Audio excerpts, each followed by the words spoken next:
Welcome viewers. Jayashree Balan-Learn Astrology.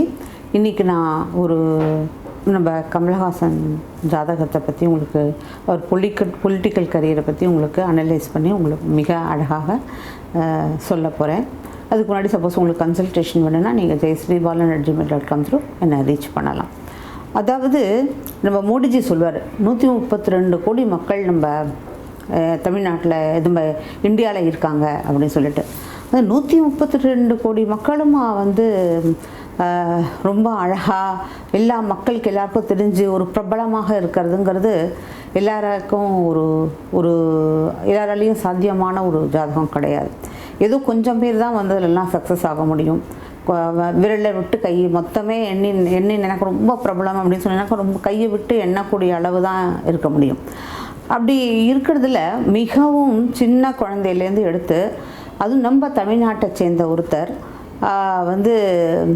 திரையுலகில் இருந்து இவ்வளோ நல்ல பிரபலம் அடைஞ்சு இன்னும் இந்த வயசுக்கு அவருக்கு 66 வயசு ஆகுது. இந்த வயசுலேயும் அவர் இன்னும் பப்ளிக் ஃபிகராக தான் இருக்கார்.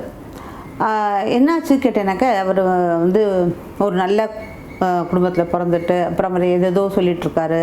அப்புறம் அவருடைய நிறையா திருமணங்கள்லாம் நடந்தது. அதனால் என்னாச்சு கேட்டால், ஆக்சுவலாக நான் தான் தப்பு பண்ணிட்டேன். அதனால் கொஞ்சம் அவருடைய ஜாதகத்தை ஜாஸ்தி பார்க்கணும் எனக்கு அப்படி தோணலை. அதனால் ரஜினிகாந்த் ஜாதகத்தை பற்றி எழுதினேன், ஜெயலலிதா ஜாதகத்தை பற்றி எழுதினேன், அப்புறம் சுஷாந்த் சிங் ராஜ்பூத், இது மாதிரி நிறைய பேருடைய பிரபலங்களுடைய ஜாதகங்கள் செலிபிரிட்டி அப்படின்னு போட்டுட்டு நிறைய ஜாதகம் பண்ணியிருந்தேன். பட் இந்த ஜாதகத்தை மட்டும் நான் தொடவே இல்லை. அது என்னுடைய தப்பு. அது இப்போ நான் உணர்றேன். காரணம் என்ன, இதனால நான் அது தப்புன்னு சொல்கிறேன் அப்படின்னு கேட்டேனாக்க, இத்தனை ஜாதகங்களை அலசினா இன்றைக்கி எனக்கு ஒரு பாக்கியம் கொடுத்துருக்கேன். நிஜமாகவே ஒரு டீச்சருக்கு ஒரு ஜாதகத்தை ஒருத்தருக்கு சொல்லிக் கொடுக்கணும் அப்படின்னு கேட்டேனாக்கா அத்தனை அதில் விஷயங்கள் இருக்கணும். அந்த விஷயங்கள் இருக்கும்போது அதை நம்ம ஒரு டஃபஸ்ட்டு மேத்ஸை சொல்லி சால்வ் பண்ணி கொடுக்கும்போது அதில் வர சந்தோஷம் இருக்கு இல்லையா, அது மாதிரி தான் இந்த ஒரு ஜாதகம். இது இது டஃபஸ்ட்டு சொல்ல முடியாது. இதில் அவ்வளோ பொருளடக்கம் இருக்குது, அவ்வளோ ஒரு விஷயம் இருக்குது, அவ்வளோ ஒரு அற்புதமான அது அமைப்புகளெல்லாம் பார்த்ததுக்கப்புறம் என்னால் நிறுத்தவே முடியல. இந்த ஜாதகத்தை நான் எப்படி எல்லாருக்கும் விளக்கமாக சொல்ல போகிறேன் அப்படிங்கிற ஒரு விஷயம் எல்லாருக்கும் மக்களுக்கு எல்லாருக்கும் தெரியணும். இவர் எப்படி கேட்டேனாக்க, இப்போது நான் சொல்கிற விஷயம் என்னது கேட்டேனாக்கா, இது வரைக்கும் நான் அவரை ஒரு தப்பான நினைவு தான் வச்சுருந்தேன். ஆனால் இப்போ நான் சொல்ல விஷயம், இந்த ஜாதகத்தெல்லாம் பார்த்ததுக்கப்புறம் அலசினதுக்கப்புறம் நான் சொல்கிற விஷயம் என்னது கேட்டேனாக்கா, அவருடைய வாழ்க்கை ஆரம்பத்துலேருந்து இன்னி வரைக்கும் ஒரு பொதுவாக தான் இருந்திருக்கார், பொதுமக்களோடு தான் இருந்திருக்கார். அவர் போலியான வாழ்க்கை வாழலை. எதுவாக இருந்தாலும் அது திறந்த புக்கு மாதிரி தான். யாருக்காகவும் ஏமாற்றி அந்த மாதிரியெல்லாம் அவர் வாழ்ந்ததாக எனக்கு தெரியல. அவருக்கு நஷ்டம் அடைஞ்சிருக்கலாம், இவ்வளவோ ஆயிருக்கலாம். அவர் பணத்தை அவரே போட்டு அவரே நஷ்டம் அடைஞ்சிருக்கலாம், ஏதோ உளறின்னு இருந்திருக்கலாம். அதுக்கெல்லாம் காரணத்தையும் நான் எக்ஸ்பிளைன் பண்ண போகிறேன். அவருக்கு எதுக்காக இந்த மாதிரி ஆச்சு, நிறையா மேரிட் லைஃப் ஏன் சக்ஸஸ் ஆகலை, அதையும் நான் உங்களுக்கு விளக்கமாக தான் சொல்ல போகிறேன்.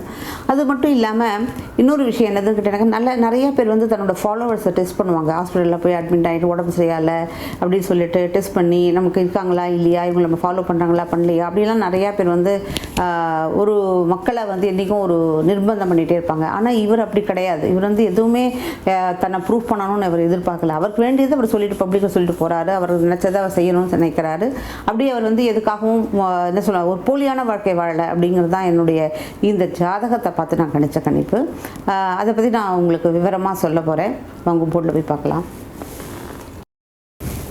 இப்போது இந்த ஜாதகத்தில் இவர் 7th November 1954 பரமக்குடியில் ஃபர்தராக 6 பிறந்திருக்காரு. இவர் துலா லக்ன ஜாதகம். அந்த லக்னத்தில் சூரியன் இந்த இடத்துல நீச்சம், சனீஸ்வர பகவான் இருக்கார், புதன் வக்ரகதியில் இருக்கார். 2ஆம் இடத்துல சுக்ரன் வக்ரகதியில் இருக்கார், ஆனால் சனி பகவானுடைய நட்சத்திரத்தில் இருக்கார், சனீஸ்வர பகவானுடைய நட்சத்திரத்தில் இருக்கார். ராகு உங்களுக்கு பூராட நட்சத்திரத்தில் இருக்கார். பூராடம், அதாவது சுக்கிரனுடைய நட்சத்திரத்தில் இருக்கார். செவ்வாய் திருவோண நட்சத்திரத்தில் இருக்கார். ஓகேங்களா, அதாவது சந்திரனோட நட்சத்திரத்தில் இருக்கார். சந்திரன் பூரட்டாதி நட்சத்திரத்தில் இருக்கார். அவர் பூரட்டாதி நட்சத்திரம்.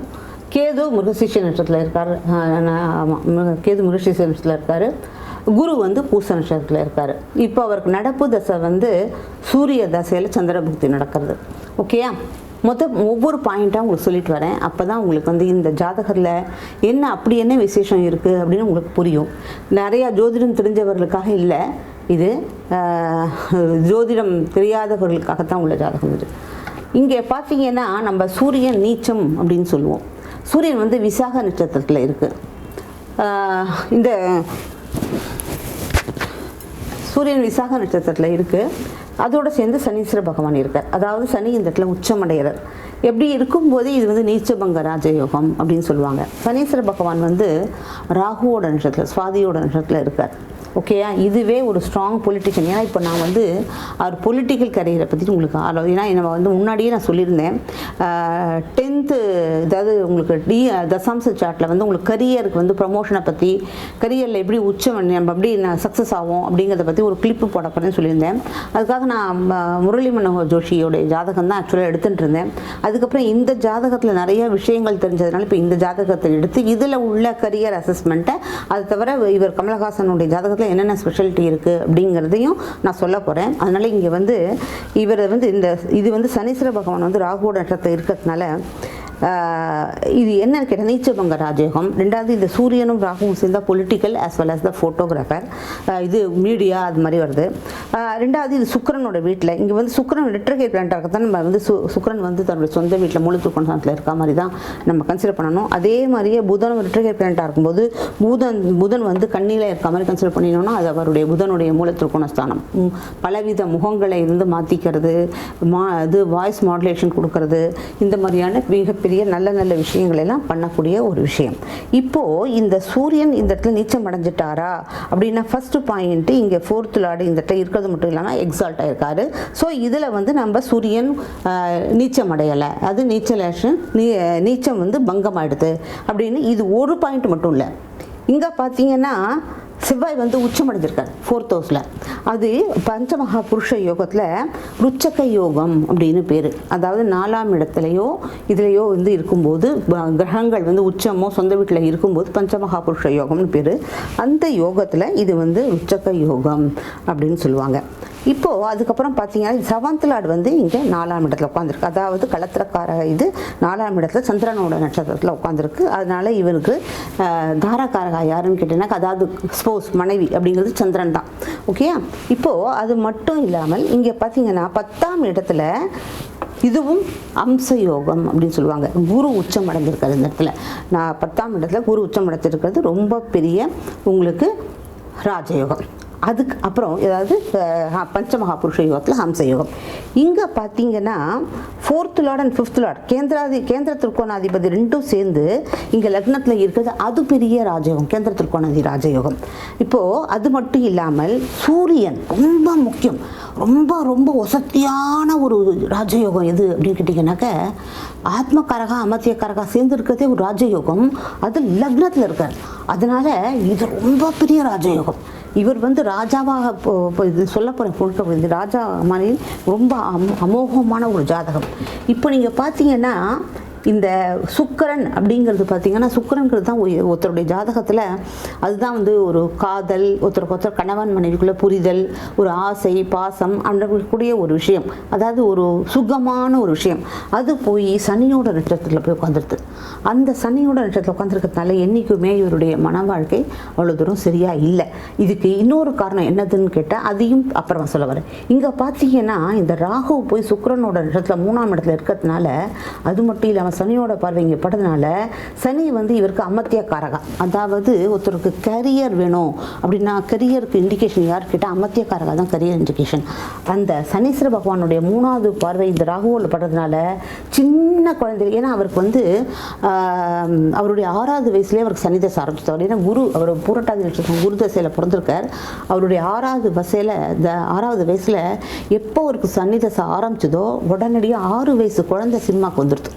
ஓகேயா, ஸோ அது என்னது காரணம் கேட்டால் இந்த 3ஆம் இடத்துல ராகு வந்து சுக்கிரனில் இருக்கும்போதே இது ஃபோட்டோ, இதுவே ஆல்ரெடி ஒரு ஃபோட்டோ, இது பாலிடிக்ஸ் அது மாதிரி இது வேறு இருக்கிறதுனால தான் அவருடைய தொழில் வந்து சினிமா தொழிலாக எடுத்து, அது மட்டும் இல்லாமல் அமத்தியக்காரருடைய பார்வை வேறு அதை படுறதுனால அவர் வந்து உங்களுக்கு சினிமா நடிப்பு தொழில், இவருக்கு பாலிடிக்ஸ் எப்படி வரப்போகிறது அப்படிங்கிறதையும் சொல்ல போகிறேன்.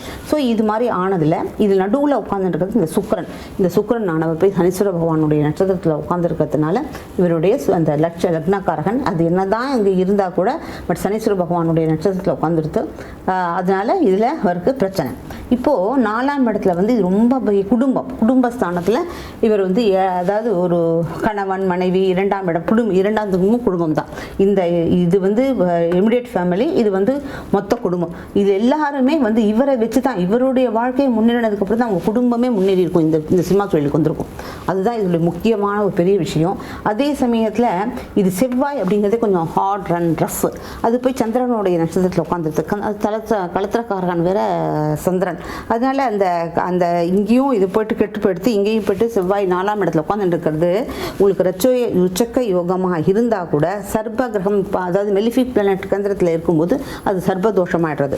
இங்கேயும் பார்த்தீங்கன்னாக்க சந்திரன்லேருந்து பார்க்கும்போது 4ஆம் இடத்துல கேதுவும் 10ஆம் இடத்துல ராகுவும் சேர்ந்து உட்காந்துருக்கிறதும் ஒரு பெரிய இதுதான் சர்பதோஷம் தான். அதனால தான் அவர் குடும்ப வாழ்க்கையை மட்டும் வந்து கெட்டுப்படுது, மீதி எதுவும் இல்லை.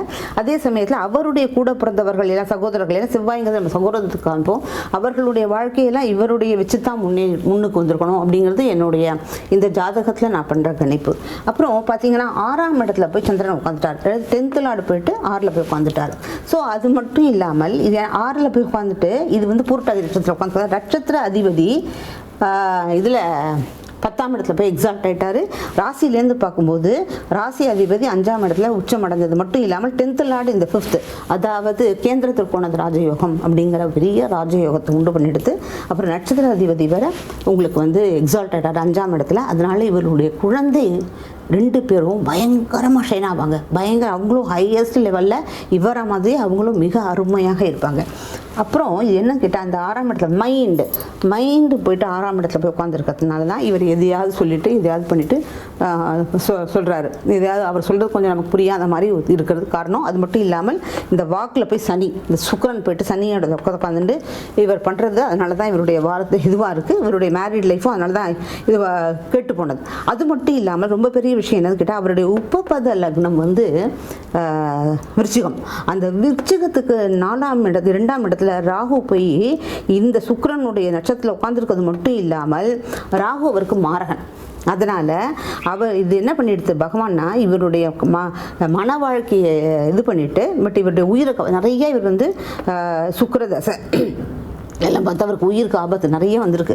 அந்த உயிருக்கு ஆபத்தெல்லாம் இவரை உயிரை காப்பாற்றிட்டு மன வாழ்க்கையை மட்டும் கெடுத்து விட்டுட்டாரு பகவான்.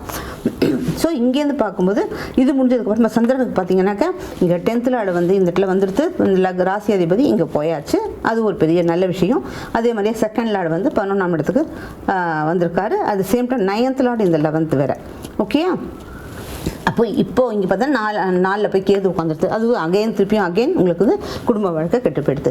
இப்போது இங்கே வந்தோன்னாக்க இந்த ராசியிலேருந்து பார்க்கும்போது 6th லார்டு அந்த 8th ஒரு விபரீத ராஜயோகம். அதே மாதிரியே 12th லார்டு இந்த 8th அதுவும் விபரீத ராஜயோகம். ஸோ இந்த மாதிரி எல்லா பக்கமுமே அவருக்கு ராஜயோகங்கள் தான் உண்டு பண்ணியிருக்கு.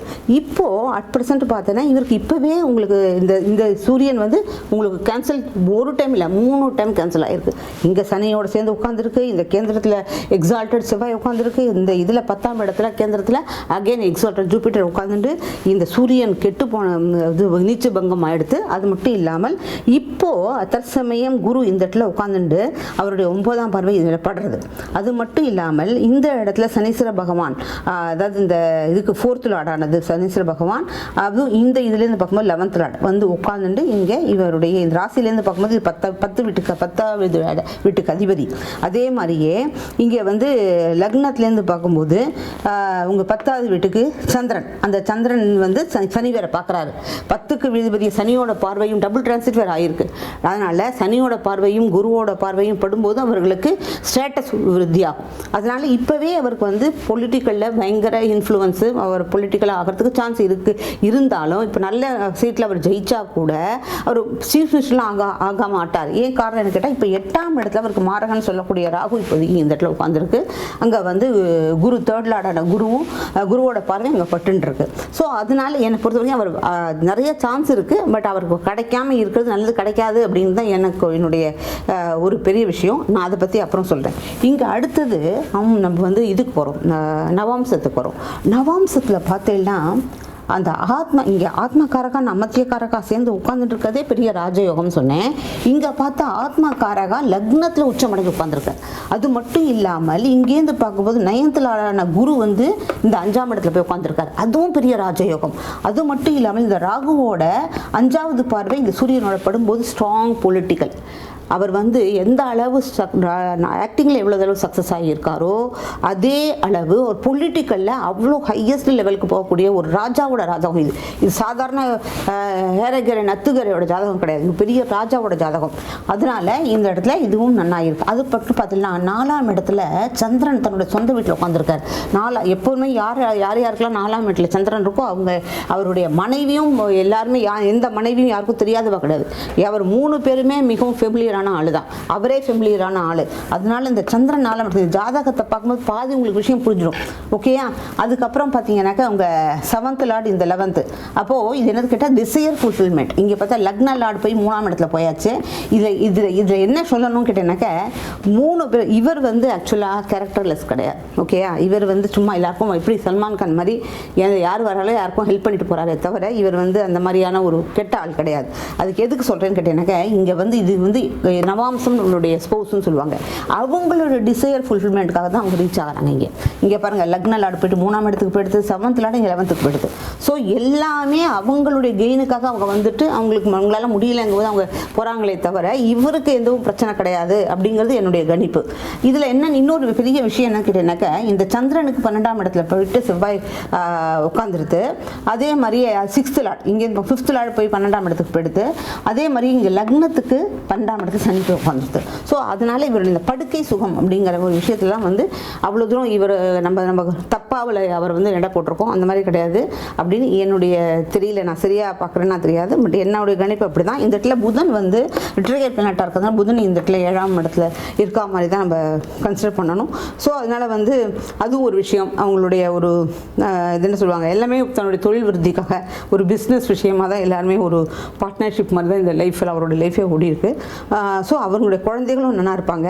இப்போ என்ன சொல்ல வரேன், முக்கியமாக பாயிண்ட் என்ன சொல்ல வரேன் அப்படின்னு கேட்டேன்னாக்கா இப்போ வந்து இந்த இந்த இடத்துலேருந்து பார்க்கும்போது 8ஆம் இடத்துல எல்லாரும் நடக்கிறதுனால அவர் வந்து சூரிய தசை என்ன தான் இருந்தாலும் கொஞ்சம் இந்த இடத்துல உச்சம் அடைஞ்சுடுத்து.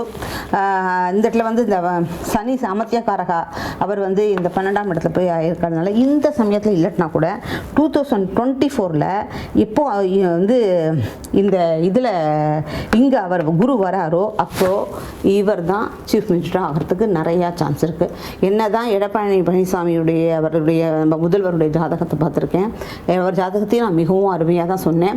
ஆனால் இந்த ஜாதகத்தோடு கம்பேர் பண்ணும்போது அந்த ஜாதகம் எல்லாம் ஒன்றுமே இல்லை. ஓகேயா? ஸோ இந்த ஜாதகத்தில் இவர் கண்டிப்பாக சீஃப் மினிஸ்டர் ஆகிறது மட்டும் இல்லை, இவர் ஒரு நம்ம நாட்டில் வந்து இது வரைக்கும் நடிகர்கள் எல்லாம் சீஃப் மினிஸ்டர் ஆகியிருக்காங்க. அதில் வந்து ஜெயலலிதா மேடம் வந்து கன்னடாங்கிறாங்க, தெரியாது ஐயங்கார் தான், ஆனால் அவங்க கன்னடாங்கிறாங்க. அதே மாதிரியே நம்ம எம்ஜிஆர் சார் வந்து மலையாளி. பட் இவர் வந்து நம்ம தமிழ்நாட்டில் சீஃப் மினிஸ்டர் ஆகி நம்ம நாட்டை நல்லா ஆளுவார். ஆண்டாலும் அவருக்கு வந்து ஒரு சட்டனுக்கு அப்புறம் அவர் ரிட்டையர்மெண்ட் ஆனதுக்கப்புறம் அகைன் அவர் வந்து ஹாஸ்பிட்டலிஸ்ட்லாம் ஆக மாட்டார். ரொம்ப அழகாக சினிமாவில் நடிச்சுட்டே இருக்கும்போதே 90 வயசுக்கு மேலே அமைதியாக அவருடைய இது வழக்க முடியும். மிக மிக ஒரு அருமையான ஜாதகம், ரொம்ப அருமையான ஜாதகம். ரொம்ப பார்க்குறதுக்கே ஒரு ராஜாவோட ஜாதகத்தை படித்த பெருமை வருது, அவ்வளோ அருமையான ஜாதகம். அதனால் என்னுடைய கருத்து பிரகாரம் 2024க்கு அப்புறம் இவர் சீஃப் மினிஸ்டர் ஆகி எல்லாருக்கும் மக்களுக்கெல்லாம் நல்லது பண்ணுவார் அப்படிங்கிறது என்னுடைய கணிப்பு. மிஸ்டர் கமலஹாசனுடைய ஜாதகத்தில் சொன்னபோது அதில் பரிகாரம் சொல்ல மறந்து போயிட்டேன். அவருடைய இது வந்து சூரியன் தசை தான் நடக்கிறது. அவர் வந்து விசாக நட்சத்திரத்தில் லக்னத்தில் இருக்குது. அது மட்டும் இல்லை அவர் நட்சத்திரமும் பூரட்டாதி நட்சத்திரம் குருவோட நட்சத்திரம் 10ஆம் இடத்துல வந்து அது உச்சம் அடைஞ்சிருக்கு. ஸோ அவருடைய கரியர் வந்து ஷைனாகிறதுக்கு அவர் திருச்செந்தூர் முருகனில் போய்ட்டு சண்முக அர்ச்சனை பண்ணி திருச்செந்தூர் முருகன் கோயில் அடிக்கடி போயிட்டே வந்ததுனாக்க அவருடைய நிறையா குடும்பத்தில் இருக்கிற பிரச்சனைகள்லாம் கூட சரியாகும். இதுதான் எனக்கு தெரிஞ்சது. நான் இப்போது அவர் ஜாதகத்தை சொன்னதெல்லாம் உங்களுக்கு என்ன புரிஞ்சிருக்குன்னு நினைக்கிறேன். நான் எந்த உள்நோக்கத்தினாலேயோ முதல்ல ஃபஸ்ட்டே இது ஆரம்பத்திலே இந்த வீடியோவில் டிஸ்க்ளைமர் போட்டிருக்கணும், அது தப்பு பண்ணிட்டேன். வந்து எந்த உள்நோக்கத்தினாலேயோ எந்த ஒரு காரணத்தினாலேயோ நான் வந்து இந்த வீடியோ எடுக்கலை. இது வந்து ஒரு ஆஸ்ட்ராலஜராக எனக்கு கண்ணில் பட்ட அந்த பல நல்ல விஷயங்களை வந்து மிக தெளிவாக உங்களுக்கு அதை வந்து பதிவிடணும் அப்படின்னு ஒரு நினச்சதுனால தான் இந்த வீடியோ பதிவிட்டிருக்கேனே தவிர இதில் எந்த பொருளோ எந்த கட்சிக்கோ எந்த ஜாதிக்கோ எந்த இதுக்கோ எதையுமே எனக்கு இல்லை. வெறும் ஒரு ஜோதிடர் ஒரு ஜாதகத்தை அலசி பார்த்துருக்காரு அப்படிங்கிற ஒரு நோக்கத்தை தான் நீங்கள் ஃபாலோ பண்ணணும். உங்களுக்கு பிடிச்சிருந்ததுனாக்க லைக் பண்ணி ஷேர் பண்ணி கமெண்ட்ஸ் கொடுங்க. அப்புறம் நம்ம நெக்ஸ்ட் வீடியோவில் உங்களை பார்க்கலாம். வணக்கம். பொறுமையாக என்னோடய சேனல் பார்த்ததுக்கு நன்றி.